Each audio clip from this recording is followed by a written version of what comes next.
Why spend money on Viagra? Say bye-bye to Viagra pills. Hi friends, I'm Ivy. Please subscribe to my channel. And please press the bell icon for regular update. And share it with your friends, maybe it will help him. Why go out and spend on Viagra, when now you can easily make it at home? One of the most healthiest and freshest ingredients that is used to make this is watermelon. However, two more ingredients play a very important role.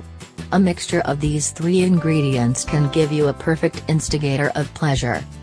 Wondering how to make natural Viagra?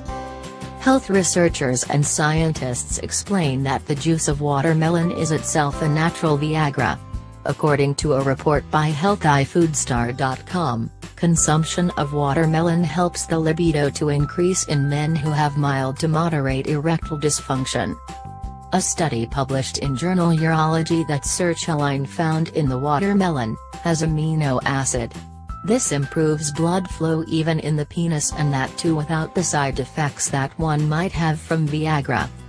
This fruit has large amount of vitamin C and has 92% of water and is beneficial for people who struggle with impotence.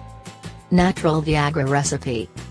Ingredients: 1/4 watermelon, 1 lemon, 1 pomegranate or ginger. Method: take a blender and put all the ingredients together and mix them well. Pour the juice in the bottle and store it in the refrigerator. How to consume: every morning drink 1/3 cup of the juice empty stomach. Follow the same process before dinner. This healthy and natural juice will improve the blood flow incredibly in your intimate part and will help you to perform better in the bed. This mixture can be used by anyone, as it has no side effects. Thanks to all of you who are watching me. Give it a thumbs up and share it with your friends. Please subscribe to my channel. And please stay tuned for more.